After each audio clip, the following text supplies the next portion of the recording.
My name is Juan Martinez. I am from LA, California, and I am a National Geographic Emerging Explorer.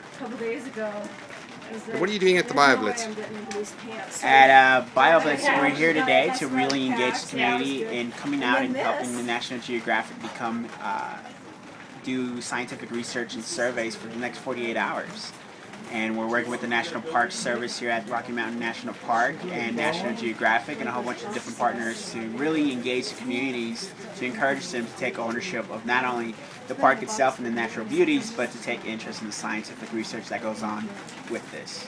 Juan, do you have a particular role with kids here? Yeah. So my work really deals around engaging young, diverse, different communities throughout the country and really empowering those communities to take ownership of their natural lands and become stewards for those lands.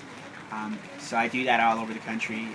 Colorado, we work a lot here in the Denver metro area, and we're able to encourage our schools and partners to come out here and become a part of BioBlitz. And really, for a lot of them, it's going to be the first time to come up to Rocky Mountain National Park.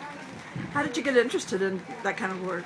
Started off in detention, believe it or not, and I was in 9th grade, and they told me either I stayed in detention or I go to this thing called Eco Club, and I chose Eco Club. And through Eco Club, I got the opportunity of a lifetime to go to Grand Teton National Park. And going from South Central to Grand Teton National Park showed me that there was enough of my love and passion in these two worlds, and more so, enough love for the people in those two worlds to create a bridge between those different communities and really become engaged and amplify the voice of our generation to find solutions to nature deficit disorder. What is nature deficit disorder, and do you think a lot of kids these days are suffering from it? Nature deficit disorder was coined by author Richard Louv, who wrote the book Last Child in the Woods, and it's a diagnosis of our society. There's no medical solution for it. It's really talking about the generational gap between the previous generation and the current generation and time that we're spending outside and connecting with the outdoors.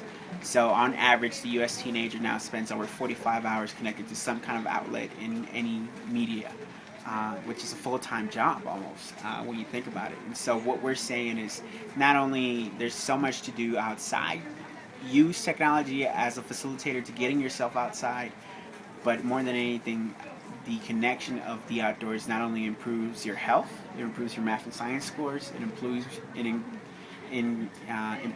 your family lifestyle, it just improves your whole being. And by connecting with the outdoors, we believe that it's one way to find a solution to a lot of the problems that we see nowadays.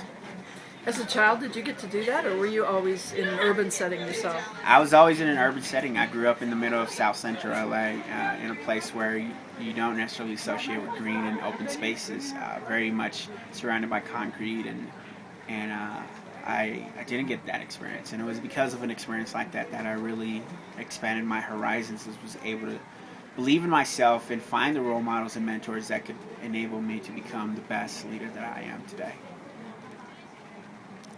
Thank you very much.